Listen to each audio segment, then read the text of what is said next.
you call yourself a feminist? No. Got them. Right, guys, short video today. There we go. Thanks for watching. Hope you enjoyed. See you later. Alright, that definitely was not 10 minutes. I would. Yes, an intersectional feminist. When you hear the word feminism, what comes to mind? Marxism?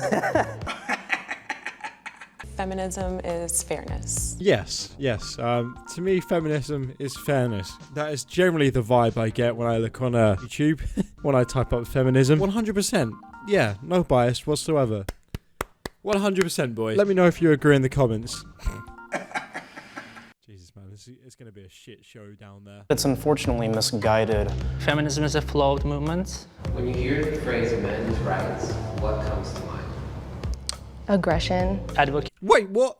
How is men's right aggression? That's not even really an answer. That doesn't make any sense. Aggression. It's like she had the answer in her head to a completely different question. And when they asked a different question, she still just gave that answer. That didn't make any sense. Hating for the human rights of man as a class. I start laughing. She starts laughing. Good stuff, boys. Wait a second. Didn't in the beginning of this video they say equality? And now she says, start laughing. Imagine if that was the other way around. What do you think of women's rights?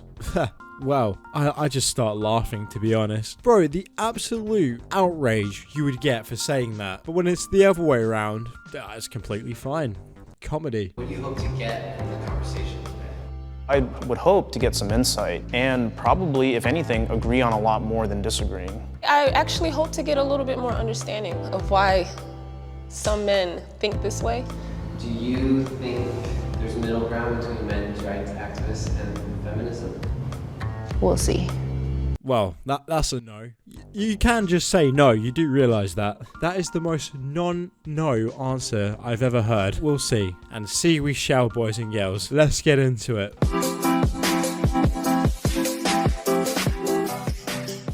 Hi, my name is Zach, and I am 24 years old.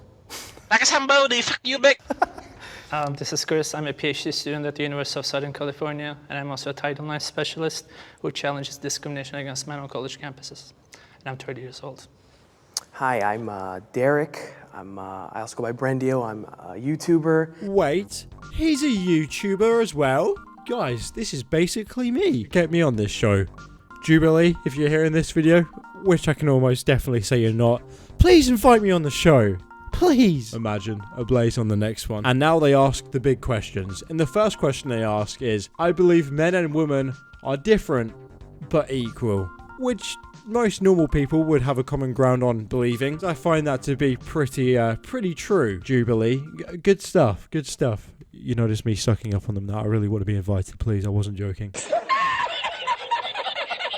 I know as a woman that I don't have the same physical strengths. Men and women are built differently. I think whenever things are built differently, it's for a reason, right? But at the same time, the amount of limits that have been put on women historically, like the fact that not too long ago we were just allowed to start voting. Even today, like the wage gap, just all types of stuff, like women just don't have a lot of rights that are just, it should have nothing to do with what gender we are to be able to be paid equally or just be treated with respect, so. Also, yes, that common wage gap.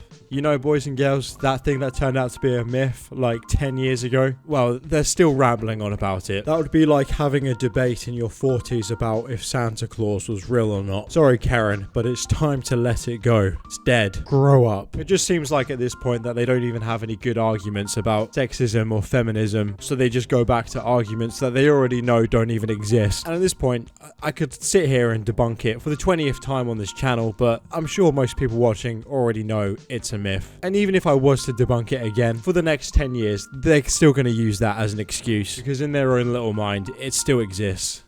Honestly, pretty sad. Yeah. I do believe that, of course, there are biological differences between men and women. And of course, there should also be legal equality. Of course, I disagree with the idea that women face systemic discrimination. You just mentioned the wage gap, which has been debunked so many times. Exactly, my man. That's pretty much what I just said. Catch up. I almost feel like she already knew that as well, so she didn't even try and come back with an argument. She just kind of sat there being like, shit, that was like my one go-to argument. They already know it's been debunked as well. Okay, I'm out of ideas. Men and women are equal under the law, either, or they should be, rather. Children are not equal under the law. And it's not because we hate children, it's because we love them and we want to protect them. I want to note that you brought up children being unequal to adults. I just hope you weren't comparing women to children. I mean, it was technically a comparison of women Okay, and children. I don't need you to suppose. protect me. I just need you not to harm me. I can protect myself. I'm very capable of doing what I need to do. Not gonna lie, that was a bit of a weird comparison for him to bring up there. Not that I really want to be debating on the women's side here, but my dude pretty much did just compare her to a child. My dude's a savage. She is more than capable to do what she needs to do.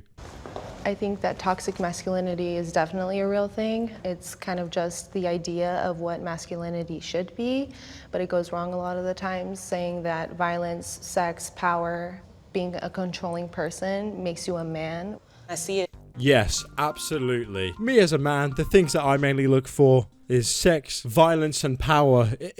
It's just what I crave. I go around roaming the streets of England looking for these three things. Also, I love that she says this, but it completely applies with the other way around with toxic women as well, as we can all quite clearly see in this Jubilee video right here. In very unfortunate places, like when the young men or boys in my family, even from like toddler age, are told, you shouldn't be crying, boys don't cry. And what that turns into, I see it when I'm in a bookstore and a guy who tries to get my number says, why y'all always gotta act like that? And he sincerely had this like cracking voice, like he was hurt, but it was an entitlement. And that's toxic masculinity. It's saying like, you don't realize how your behavior is harmful. Okay, a few things with that. Who's going around the library trying to pick up girls? Bit of a weird place to try and go pick up someone if you ask me. Hey, what's up? You come here often too? Yeah, same. I'm a big fan. I like to read words as well. Can I have your number, please? Mate, it works every time, I swear to God. It works every time. To all the men watching this video right now, please put it on pause, get down to your local library. I swear to God, it's an instant success. And now in this next clip, they start bringing out the big guns. They start asking the big questions, boys. Today's women have more advantages than men. How many of the feminists do you think get up and walk to the chair that agree to this statement? Please pause the video and put your answers in the comments. I'm sure most of us can probably guess. Today, women have more advantages than men. You just hear them like whispering underneath their breath like, oh, for fucking Jesus Christ. To be honest, it is pretty true. For a few examples, when have you ever heard of a man and a woman breaking up and the man takes the money? Or how about the man takes the kids? Also, have you ever heard of people being shamed because they fat shamed a man? No, it's always because of a woman. And by no means necessary am I going to sit here trying to be really big-headed to say that men also don't have advantages, because we definitely do. But the women in this video like to think and like to portray that we have all the advantages in the world and women are almost classed as a second citizen, which is just clearly not true. I can speak from a hiring standpoint when it comes to things like affirmative action, and there are certain roles that traditionally men and women have been able to serve in, and now women can basically do all of those things, right? Because we've had such a strong advocacy for equal representation in the workplace. Whereas, for example, you'll never find a man as a midwife nurse, and I don't think it's appropriate. That's why there are those differences. Well, it's not obviously something that I have personal experience with, but only 1% of all people on the death row are women in this country. So when women and men commit identical crimes, women are much more likely to, for example, escape the death penalty. And that's just plain sex-based discrimination. That I agree on. That's true. Okay, boys. Well, you know what? I have to give it to them. At least they kind of got some sort of a middle ground towards the end there. It's not all bad. I like to be pretty open-minded in this channel, come in with like an open mind when I watch these videos, try not to be too based onto one particular gender or anything. And to be honest, at the end, they did like make a pretty good point and they agreed with it. All in all, there are some topics and some points that the girls made in this video that you can't disagree with, but then there are some topics that the men said and then the women disagreed with, which I find kind of like hard to believe. All in all, tell me what you guys think down in the comments. I hope you did enjoy today's video. If you did, mate, consider giving it a thumbs up. Also, if you enjoy this type of content, make sure to come over to my channel and just scribble. Anyway, boys and girls, I'll see you all in the next video.